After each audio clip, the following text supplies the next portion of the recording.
சீரியல்களின் full எபிசோடுகளை Sun டிவியில் ஒளிபரப்பான உடனே எக்ஸ்க்ளூசிவாக சன் நெக்ஸ்டில் மட்டும் ஃப்ரீயா பாருங்கள்.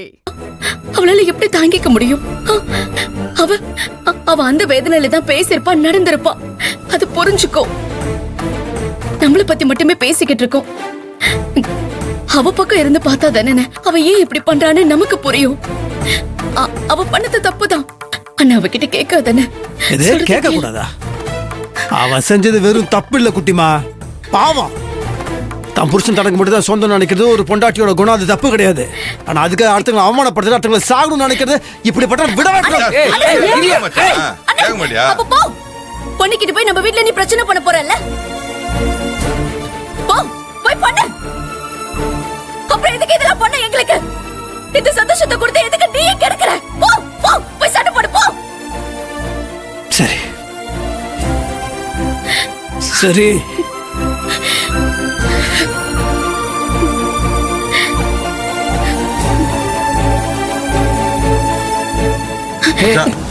மச்சான். அண்ணே, புலிக்குட்டி, நீ சீக்கிரமா வீட்டுக்கு போ. அண்ணன் பொண்ணுகிட்ட சண்டை போட்டு பிரச்சனை பண்ணுதான்னு பாரு. 2 பேருக்கும் தகராறு வராம பாத்துக்கோ. அப்படி ஏதாவது நடந்தா எனக்கு உடனே போன் பண்ணு. போ போ.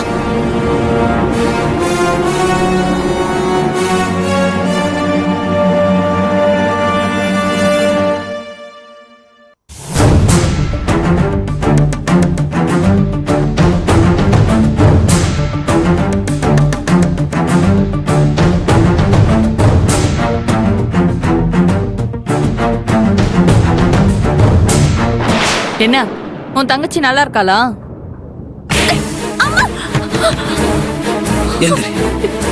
நான் என்ன பண்ண? எதுக்கு என்ன அடிச்சீங்க? என்ன பண்ணல?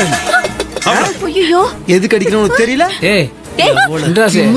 நீ எவ்வளவு நீங்க நடுவுல வராதீங்க. நீங்க வராதீங்க. என்ன பண்ணணும்னு தெரியாது? தெரியாது. மாமா, நான் உங்க ஆஸ்பத்திரியில சொல்லல மாமா. என் தங்கச்சி விஷம் குடிச்சது மொத்தம் எல்லாரும் விஷத்து காரணம் இவதான். இவதான் நான் உங்ககிட்ட சொல்லல, சொன்னா இல்லையா? இவ ஏதோ பண்ணி இருக்கா, அதனால மொத்த குடும்பமும் எல்லாரும். இப்ப எதுக்கு இப்படி நடந்துக்கிறீங்க? சொன்னா கேளுங்க மாப்ள. மாப்ள, தைரியம் உனக்கு? என் தங்கச்சி எந்த அளவுக்கு கொடுமைப்படுத்தி இருக்க? பண்றது பண்ணிட்டு தெரியாத நடிக்கிறேன்.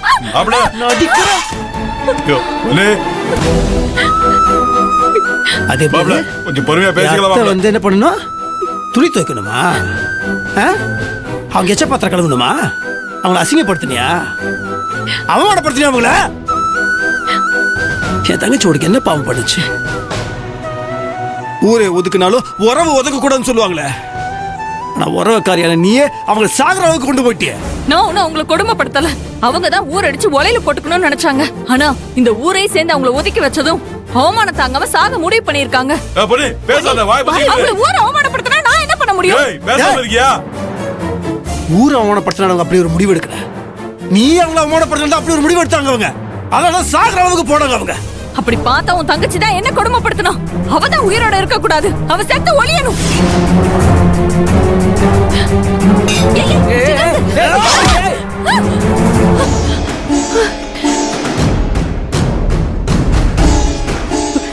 சார் விடுங்க சார். சார் விடுங்க சின்ராசு. மாப்ள, சொன்னா கேளுங்க, விடுங்க. அண்ணா, அவரை தடுக்காதீங்கண்ணா. அவர் என்ன வெட்டி கொல்லட்டும். கொல்லுங்க, வெட்டி கொல்லுங்க. நான் வேணா அருவாள் எடுத்து கொடுக்கணுமா? என்ன வெட்டு, வா. ஒரேடியா என்ன கொண்டு சாகடிச்சிரு.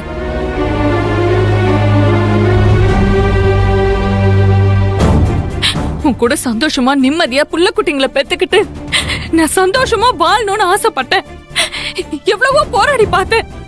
ஆனா ஒண்ணுமே நடக்கல. எனக்கு மட்டும் அன்பு, ஆசை, பாசம் இருந்து என்ன பிரயோஜனம்? உனக்கு என் மேல துளி அளவு கூட அன்பு, பாசம் எதுவுமே இல்லையே.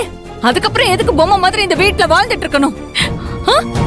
அதுக்கு நான் உன் கையால வெட்டுப்பட்டு சாகுறது எனக்கு சந்தோஷம் தான். சின்ராசு அதான் கேக்குறால, நாக்க புடுங்கிக்கிற மாதிரி கேக்குறால, பதில் சொல்லு. ஏய், பேச்ச நிப்பாட்றியா?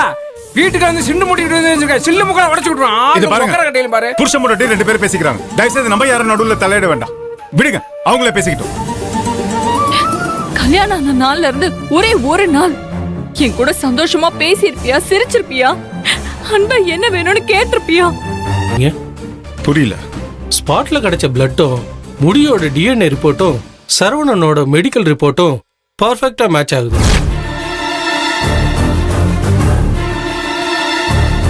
அப்போ இறந்து போனது சரவணன் தான், உங்களுக்கு சந்தேகமே வேணாம். நீங்க ஒரு விஷயத்தை கெஸ் பண்ணி சொன்னீங்கன்னா அது மிஸ்ஸே ஆகாம கரெக்டா லிங்க் பண்ணி பாப்பீங்களே. ஓகே சார், இந்த கேஸை அடுத்த ஸ்டெப்புக்கு கொண்டு போலாம். Thank you sir. கொடுங்க.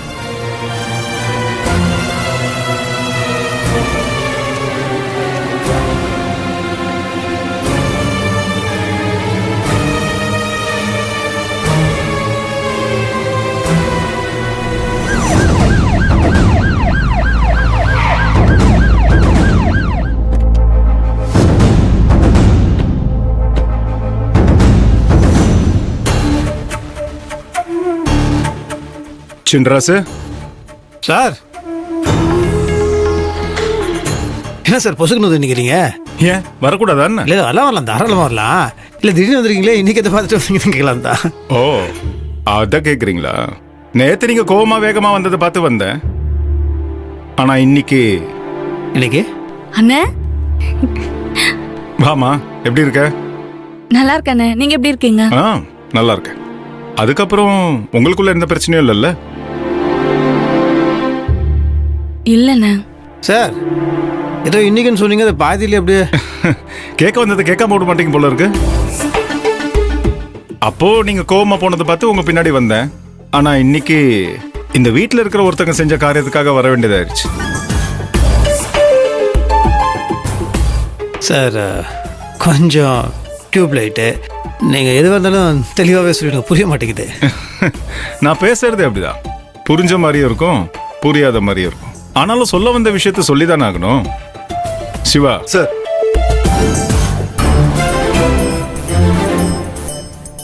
இந்தாமா பொண்ணி, இது உனக்காக ஒரு gift.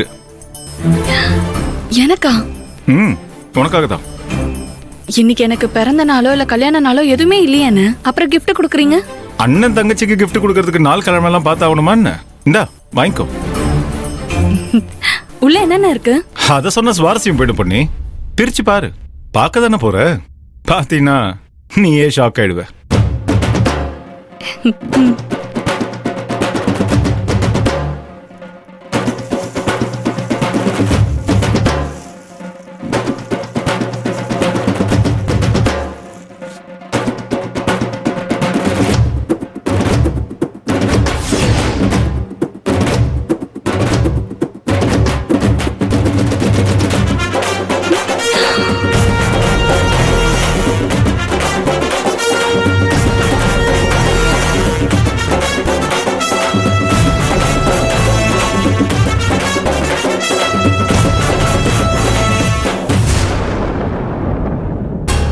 என்ன பொண்ணி, சொன்ன மாதிரியே அண்ணனோட gift பார்த்தோன்னா அப்படியே ஷாக் ஆகி நிக்கிற. இதுல ஷாக் ஆகிறதுக்கு ஒண்ணும் இல்லைண்ணே. அண்ணனோட கிஃப்ட பார்த்ததும் ஆச்சரியமா தான் இருக்கு.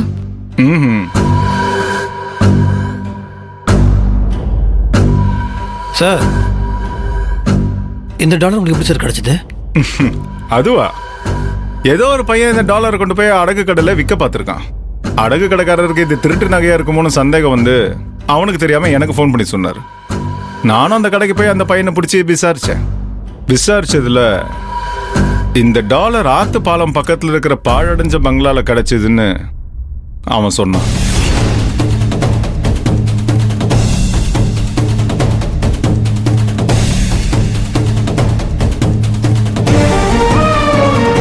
அது மட்டும் இல்ல, அதுக்கப்புறம் பாரம்பரியமா நம்ம ஊர்ல நகை செய்யறவரை பார்த்து அவர்கிட்டயும் காமிச்சு அவரையும் விசாரிச்சேன்.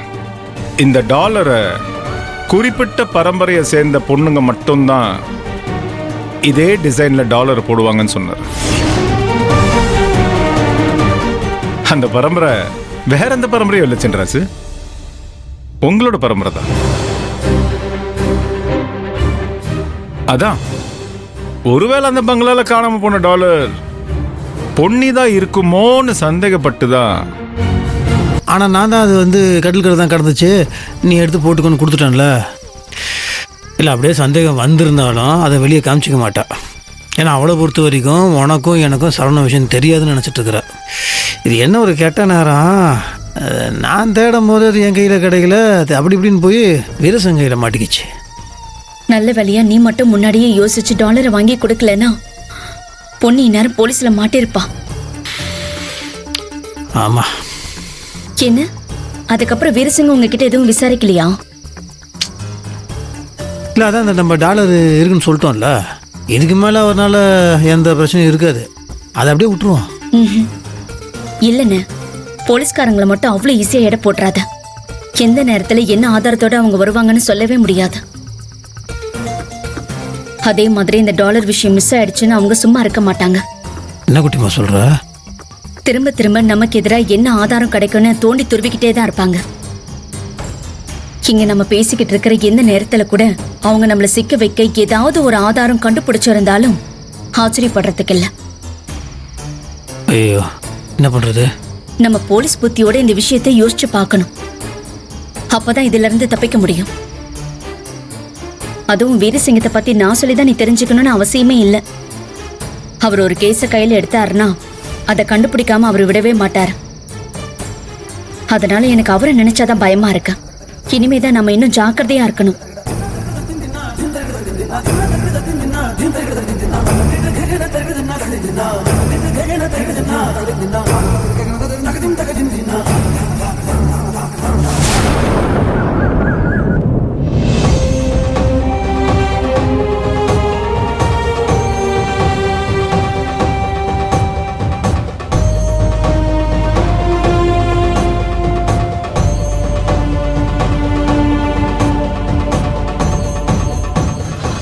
மா மா ஏம்மா கல்பனா, யாரோ கூப்பிடுற மாதிரி தெரியல, போய் யாருன்னு பார்த்துட்டு வா.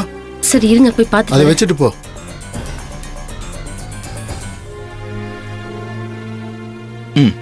யாருப்பா வேணும்? அம்மா சரவணன் வீடு தானம்மா? இந்த வீடு தான்ப்பா. நீங்க யாரு? நான் சரவணன் கூட தான்மா வேலை செய்கிறேன். அப்படியா? ஆமாம்மா. வாங்க தம்பி, உள்ள வாங்க தம்பி, வாங்க வாங்க வாங்க தம்பி. ஏங்க இந்த தம்பி நம்ம சரவணன் கூட தான் வேலை செய்யறாங்க. அப்படியா? வாப்பா வாப்பா, உட்காருப்பா உட்காரு. உட்காருங்க தம்பி. கல்பனா போய் தண்ணி எடுத்துட்டு வா போ. இத கொண்டு வரங்க. அப்புறம் தம்பி எப்படி இருக்கீங்க? நல்லா இருக்கீங்களா? இந்தாங்க தண்ணி தம்பி. கொடுமா. நன்றிம்மா. வச்சிருங்க. நீங்க உட்காருங்க. உட்காருங்க தம்பி. தம்பி என் புள்ள எப்படிப்பா இருக்கான்? நேரத்துக்கு சாப்பிடுறானா, தூங்குறானா, எங்களை நினைச்சு வேதனைப்பட்டு இருக்கானா? அழாதீங்கம்மா, சரவணன் நல்லா தான் இருக்கான், கை நிறைய சம்பாதிக்கிறான், சந்தோஷமா தான் இருக்கான். பெத்தவங்க நாங்க இருக்கோம், கூட பிறந்தவ இருக்கா, எங்களெல்லாம் வந்து பார்க்கணும்னு அவனுக்கு கொஞ்சம் கூட நினைப்பே இல்லையா? ஏன் தம்பி, நான் இப்படி உடம்புக்கு முடியாம கிடக்குறேன்னு ஒரு போன் பண்ணி எப்படி இருக்கீங்கன்னு விசாரிக்க தோணுதா? அம்மா அக்காவை பத்தி ஏதாவது நினைப்பு இருக்கா? பெத்த மனம் பித்து பிள்ளை மனம் கல்லுன்னு சொல்றதுக்கு தகுந்த மாதிரி இருக்கானே. இத பாருப்பா, நாங்க அவனை தினந்தோறும் நினைச்சு செத்து பொழைச்சுக்கிட்டு இருக்கோம்ப்பா. சரிப்பா, இப்ப எங்கதான் இருக்கான்? எங்களை பார்க்க வர முடியாத அளவுக்கு அப்படி என்னதான் பண்ணிட்டு இருக்கான்?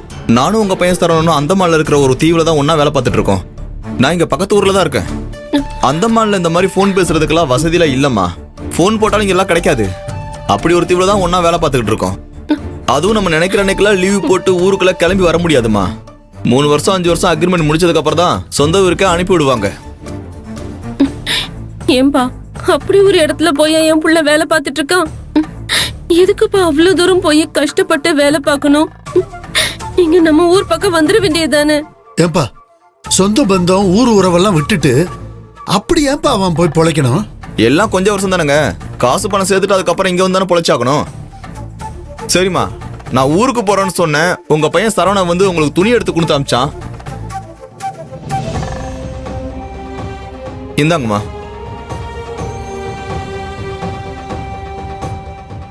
இதுல பணமும் கொடுத்து விட்டுருக்காம்மா.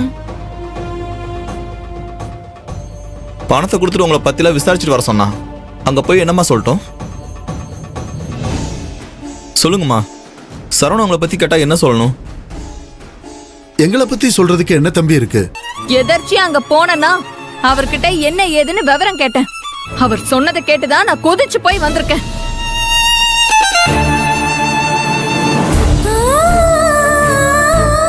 இப்ப தெரிஞ்சுக்கிட்டீங்களா? மகாராணி மாதிரி வாழ வேண்டிய நானு இப்ப எல்லாத்தையும் இழந்துட்டு பிச்சைக்காரி மாதிரி நடுத்தருவுக்கு வந்துட்டேன்.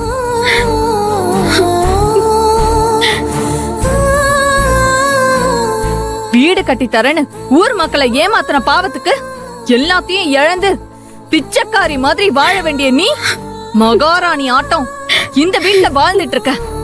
இந்த வாழ்க்கை உனக்கு நீடிக்குமா? இந்த வீட்டுல உன்னால சந்தோஷமா வாழ்ந்துட முடியுமா? சொல்லுடி.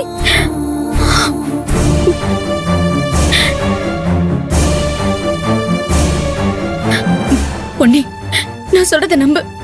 என் அண்ணன் கடனை வாங்கிட்டு வந்தேன்னு சொல்லுச்சு. வயலு, தோப்பு, வீடு எல்லாத்தையும் வித்துச்சுங்கிற விஷயம் இப்ப நீ சொல்லிதான் எங்களுக்கே தெரியும். ஏய், நீ இப்படி நீலே கண்ணீர் வடிச்சா மட்டும் நான் நம்பிடுவேனா? எல்லாரும் சேர்ந்து நாடகம் ஆடிதானே என் புருஷன் கிட்ட இருந்து எல்லாத்தையும் புடுங்கிக்கிட்டு என்னையும் என் புருஷனையும் பிச்சை எடுக்க வைக்க திட்டம் போட்டுட்டு இருக்கீங்க. நீங்க எல்லாம் நல்லா இருப்பீங்களா? நல்லா இருப்பீங்களா?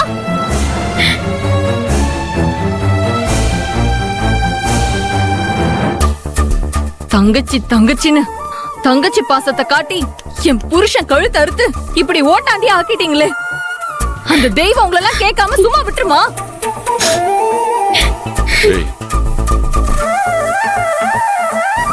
இன்னும் என்கிட்டயும் என் புருஷன் கிட்டயும் உசுறு மட்டும்தான் இருக்கு. அதே எங்க கிட்ட இருந்து புடுங்கிக்கிட்டு எங்களை குழியில தள்ளி மண்ணை போட்டு மூடிருங்க. அதுக்கு தானே நீங்க எல்லாரும் ஆசைப்படுறீங்க. இப்ப சொல்றேன் கேட்டுக்கோ. நீங்க யாருமே நல்லா இருக்க மாட்டீங்க, நல்லாவே இருக்க மாட்டீங்க. இந்த வீட்ல எங்க வேதனையையும் எங்களுக்கு பண்ண பாவத்தையும் சுமந்துகிட்டு நீங்க எல்லாரும் வாழ்ந்துதான் ஆகணும். உங்களுக்கு இந்த வாழ்க்கை விளங்குமா? விளங்கவே விளங்காது, விளங்கவே விளங்காது. இங்க பாரு பொன்னி, யாருக்கு யாருடி சாபம் போடுறது? வேணாண்டி, நல்லவங்களை பார்த்து சொல்ற வார்த்தை அப்புறம் நாளைக்கே நமக்கே திரும்பி வரும். வரட்டும். இதுக்கு மேல வரதுக்கு என்ன இருக்கு? அதான் உங்களால எல்லா கேடுகளும் எனக்கு வந்துருச்சே. அது சரியாகணும்னா நான் இப்பவும் சொல்றேன், உங்களுக்கு மானோ ரோஷம் இருந்தா உன் அண்ணன் உனக்கு மீட்டு கொடுத்த மொத்த சொத்தையும் எங்களுக்கு திருப்பி கொடுத்துரு. இல்லனா உன்னை சும்மா விட மாட்டேன். ஆமாண்டி பொன்னி, உப்பு போட்டு சோறு திங்கிற சொரணையுள்ள ஜென்மங்களா இருந்தா நீ சொன்னதை இவங்க சீக்கிரமே செஞ்சிருவாங்க.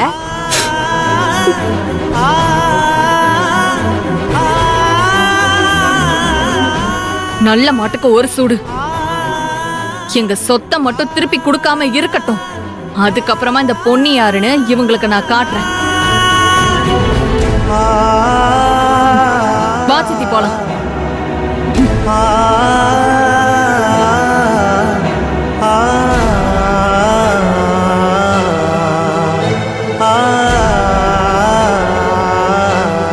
அண்ணே, கடன் வாங்கினு என்கிட்ட போய் சொல்லிட்டு இப்படி உன் வீடு, தோப்பு, வயல் எல்லாத்தையும் வித்து நான் சந்தோஷமா இருக்கணும்னு கொடுத்துட்டியா அண்ணன்? என்ன இப்படி பண்ண? உனக்கு எதுவும் வேண்டாமா? எப்பவும் நான் மட்டும் நல்லா இருக்கணும்னு நினைக்கிறியே. நீ நல்லா இருந்தா தானே நானும் நல்லா இருப்பேன். இதுக்குதான் மாப்பிள்ளை கிட்ட சொத்து பத்தி எதுவும் வானா, உங்களுடைய அன்பும் பாசமும் மட்டும் இருந்தா போதும்னு சொன்னேன். இப்போ மட்டும் என்னப்பா, அவர் கொடுத்ததா திருப்பி அவர்கிட்ட கொடுத்துருவோம்பா.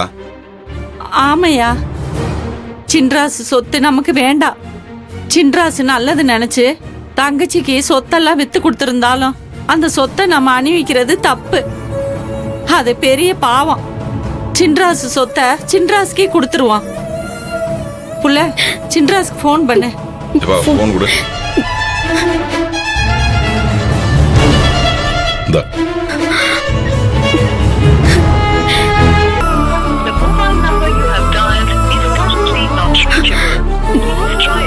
அண்ணன் ஃபோன் நாட் ரீச்சபிள்னு வருது.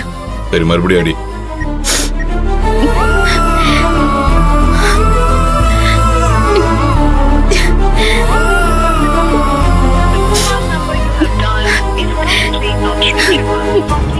அண்ணன் ஃபோனுக்கு என்ன ஆச்சுன்னே தெரியல. சரி கொடு. இன்னும் கொஞ்ச நேரம் கழிச்சுல நம்ம ஃபோன் பண்ணி பார்ப்போம். அப்போ எடுக்கலன்னு வச்சுக்கேன், நீயே நானும் நேரில் போய் மச்சானை பார்த்து பேசிட்டு வந்துடுவோம். என்ன சொல்ற? சரி வா வா. சரி வா.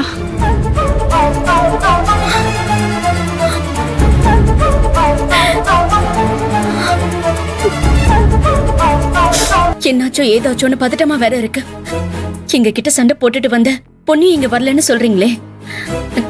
ஏங்க அத்தை, காலையில பொன்னி எங்க வீட்டுக்கு வந்து எங்க கூட சண்டை போடும்போது நீங்களும் அவ கூட தானே இருந்தீங்க.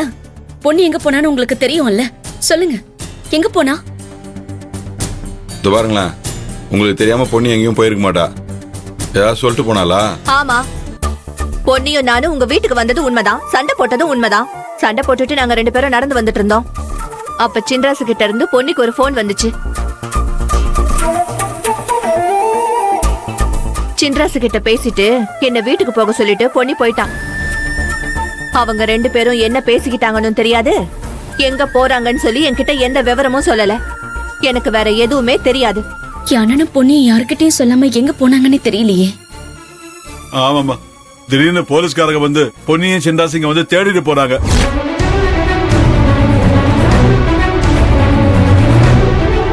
போலீஸ்காரங்க வந்து போனதுல இருந்து எனக்கு ஒரே பதட்டமாவே இருக்கு. போலீஸா? ஆமாத்தா, போலீஸ்காரன் வந்து சின்ராசும் பொண்ணி விசாரிக்க மாதிரி தெரியுது தாயே. ஏதோ கொலை செஞ்சுட்டு ஒளிஞ்சுட்டு இருக்க மாதிரியே தேடிக்கிட்டு இருக்காங்க தாயே. அப்படின்னா வீரசிங்கத்துக்கு உங்க மேல சந்தேகம் வந்துருச்சா?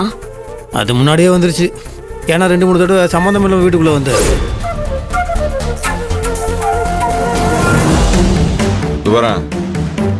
எனக்கு ஒரு விஷயம் சுத்தமா புரிய மாட்டேங்குது. மச்சானையும் பொண்ணியும் எதுக்கு போலீஸ் தேடி வரணும்? அதையும் கொலை செஞ்சவங்க மாதிரி தேடி வந்தாங்கன்னு சொல்றாங்க.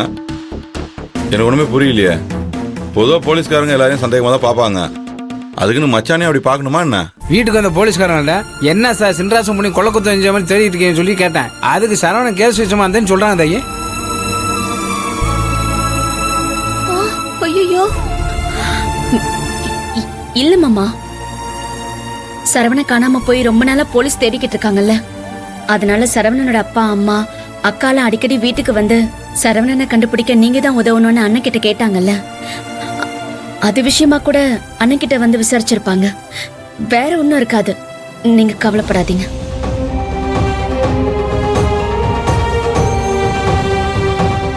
அப்படின்னா சரவணன் கொலைகேஸ் விஷயமா அண்ணனையும் பொண்ணையும் பிடிக்கிறதுக்கு தேடி வருவாங்கன்னு அண்ணனுக்கு முன்கூட்டியே தெரிஞ்சிருக்கு. அதனாலதான் பொன்னியோட அண்ணன் எங்கேயோ தலைமறைவா மறைஞ்சிருக்குன்னு நினைக்கிறேன். இதெல்லாம் நடக்க கூடாதுன்னு தெய்வத்துக்கிட்ட வேண்டிக்கிட்டேனோ அதெல்லாம் நடந்துகிட்டு இருக்கே.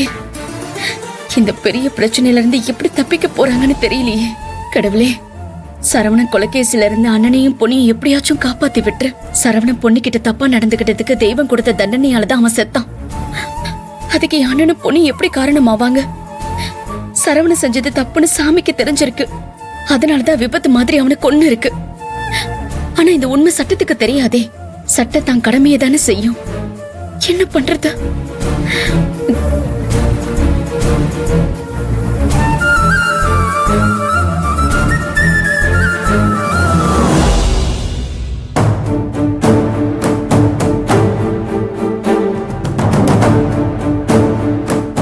ஒரு நிமிஷம்.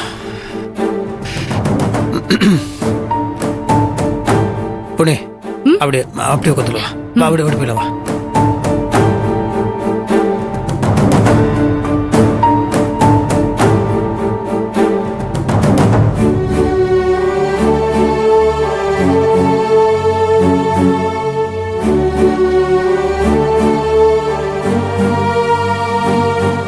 என்ன மாம்சு, ஏதோ பதட்டமா இருக்கீங்க? பதட்டம் அதெல்லாம் ஒன்றும் இல்லையே. இல்லையே, எனக்கு தெரியாதா மாம்சு? உங்களோட தவிப்பு, பதட்டம், கோபம் இதெல்லாம் என்கிட்ட நீங்க மறைக்க முடியாது.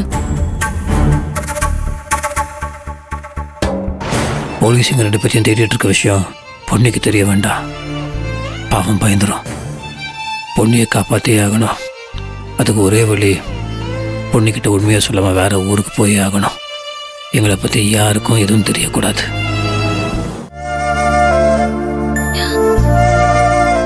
என்ன ஏதோ யோசிச்சுக்கிட்டே இருக்கீங்க? ஒன்றும் இல்லை. உனக்கு பசிக்குள்ள உனக்கு சாப்பிடுறத போய் வாங்கிட்டு வந்துட்டுமா? இல்ல இல்ல, நான் உங்க கூட இருக்கிறதுனால எனக்கு பசியே தெரியல மாம்சு. எப்படி நீங்க என் மேல அக்கறை காட்டுவீங்களோ, அன்பா பேசுவீங்களோன்னு நான் எத்தனை நாள் ஏங்கி இருக்கேன் தெரியுமா? உங்ககிட்ட இருக்கிற அன்பும் அக்கறையும் எனக்கு எப்பவுமே கிடைக்கணும் மாம்சு. இததான் நான் உங்ககிட்ட எதிர்பார்க்கறேன். இல்ல, ஒரே அட்டம்ப்ட்ல அவளை காலி பண்ணுங்க. அவ தப்பிக்கவே கூடாது. அப்படி அவ தப்பிச்சானா அவ நம்ம கண்ணிலே விரல விட்டு ஆட்டிடுவா. இந்த குடும்பத்துல நம்ம பழைய மரியாதையோட இருக்கணும்னா அவ செத்துதான் ஆகணும். சரி சரண்யா, நம்ம இங்கே நிற்கிறத பார்த்து யாருக்கும் நம்ம மேலே சந்தேகம் வரக்கூடாது. திவ்யா செத்ததுக்கு அப்புறம் கார் பிரேக் ஃபெயிலியர் ஆயிடுச்சுன்னு கண்டுபிடிச்சிட்டாங்கன்னா நாம தான் இங்கே இருந்தோம்னு சொல்லிடுவாங்க.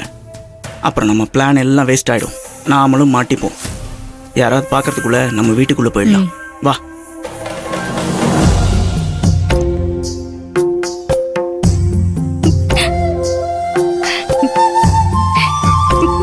மாம்ஸ், சென்னையை பத்தி நான் நிறைய கேள்விப்பட்டிருக்கேன். ஆனா இப்பதான் பாக்குறேன். எவ்வளவு ஜனங்க இருக்காங்கன்னு பாருங்களேன். நம்ம இங்கதான் வாழ போறோமா? ஆமா, நீ இப்ப சென்னையில பார்க்கறது ஒரு சின்ன பகுதி தான். சென்னை இதோட ரொம்ப ரொம்ப பெருசு. வந்தோரை வாழ வைக்கும் சென்னைன்னு சொல்லுவாங்கல்ல, நம்மளும் இந்த சென்னை தான் வாழ வைக்க போகுது. வா.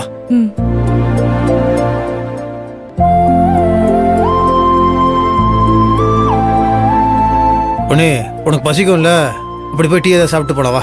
டீ எல்லாம் வேண்டாம் மாம்ஸ், எனக்கு பசிக்கல. பசிக்கலையா? நேற்று ராத்திரில இருந்து நீ ஒண்ணுமே சாப்பிடல, இவ்வளவு தூரம் பஸ்ல வேற வந்திருக்கிறோம். களைப்பாவே இல்லையா உனக்கு? களைப்பா? நல்லா கேட்டீங்க போங்க. உங்க கையை புடிச்சுக்கிட்டு விரல கோத்துக்கிட்டு சந்திர மண்டலத்துக்கு போகணும்னாலும் நான் களைப்பே இல்லாம நடந்து வருவேன். அப்படியா? இது என்னோட எத்தனை நாள் கனவு தெரியுமா மாம்ஸ்? இப்படி ஒரு வரம் கிடைக்காதான்னு நான் தவம் கடந்தேன். சரி, இந்த ஊர்ல இந்த மாதிரிலாம் நடந்து வந்தோம்னு வச்சுக்கோயேன், வண்டி நேரம் வந்து மோதிரம். இந்த பாரு சொன்னால பாரு, நீங்க நீங்க போங்க, நீங்க போங்க. இது நம்ம ஊர் இல்லம்மா, சென்னை. டீ சாப்பிடலாம். வா.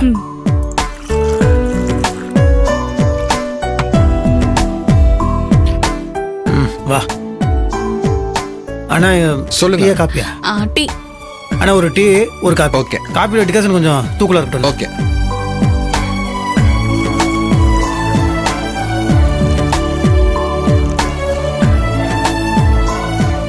டீ இந்தாங்க.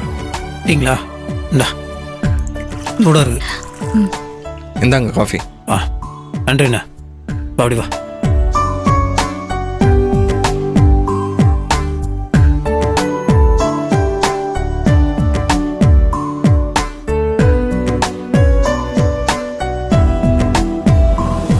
என்ன மாம்ஸ், இந்த நிமிஷம் இப்படி சென்னையில வந்து உங்க கூட சந்தோஷமா இருக்கேன்னு என்னால நம்பவே முடியல. யாராவது வந்து என் தூக்கத்தை கலைச்சு என் கனவை கலைச்சிருவாங்களோங்கிற பயம் என் மனசுக்குள்ள அப்பப்ப வந்து போயிருக்கு. இது ஒண்ணும் கனவு இல்லையே, நிஜம்தானே? நிஜம்தான். வலிக்குது, நிஜம்தான். மாம்சு, இனிமே காலம் பூரா நீங்களும் நானும் யார் தொந்தரவும் இல்லாம தனியா வாழணும்னு ஆசைப்படுறேன் மாம்சு.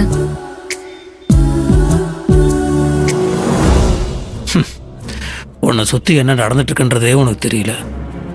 உன்னால தான் சரவணன் செத்து போனான்ற விஷயம் உனக்கு தெரியல. உன்னை போலீஸ் தேடிட்டு இருக்குன்ற விஷயமும் உனக்கு தெரியல. அதுக்காக தான் இப்போ சென்னைக்கு வந்திருக்கோன்ற விஷயமும் உனக்கு தெரியல.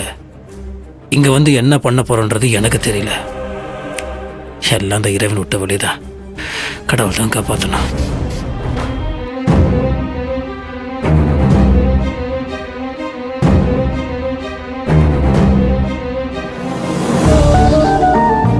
என்ன மாம்சு, நான் எவ்வளவு சந்தோஷமா பேசிட்டு இருக்கேன், நீங்க பதில் சொல்லாம எதையும் யோசிச்சுட்டு இருக்கீங்க. இங்க வந்து உங்க தங்கச்சியை பத்தி தான் யோசிக்கிறீங்களா? அதான் துளசிக்கு நம்ம சொத்து பத்தெல்லாம் வித்து கொடுத்து சொந்த ஊர்லயே கௌரவமா வாழ்றதுக்கு வழி பண்ணிட்டீங்கல்ல. அப்புறம் எதுக்கு இன்னும் அவளை பத்தியே யோசிச்சுட்டு இருக்கீங்க? மாம்சு, நம்ம சொத்தெல்லாம் போனதுக்கு அப்புறமும் நான் பிரச்சனை பண்ணாம சந்தோஷமா உங்க கூட வந்திருக்கேன்னா அதுக்கு காரணம் உங்க தங்கச்சியோட தொந்தரவு இல்லாம உங்க கூட சந்தோஷமா வாழ போறேங்கிற ஆசையில தான். உங்களோட சந்தோஷமா வாழ்றதுக்காக நான் என்ன வேலை வேணாலும் கொடுக்க தயாரா இருக்கேன். இப்போவாது நீங்க என்ன பத்தி புரிஞ்சுக்கோங்க. இனிமே நீங்க என்ன பத்தி மட்டும்தான் யோசிக்கணும். நம்ம மனசுக்குள்ள மட்டும் இல்ல, நம்ம வாழ்க்கைக்குள்ளேயும் நம்ம மட்டும்தான் இருக்கணும். நான் எவ்வளவு பெரிய முடிவு எடுத்திருக்கேன். குட்டிமாவை மட்டும் இல்லை, நம்ம ஊரு, மாமா, அத்தை, புலிக்குட்டி, அப்பத்தா, நம்ம வீடு எல்லாத்தையும் விட்டு வந்திருக்கேன்னா அதுக்கு ஒரே காரணம் நீ நல்லா இருக்குன்றதுக்காக தான். நான் இவ்வளோ தூரம் பண்ணேன்னா அதை நான் யோசிக்காமலா பண்ணுவேன்? நான் உனக்காக தானே பண்ணுறேன்.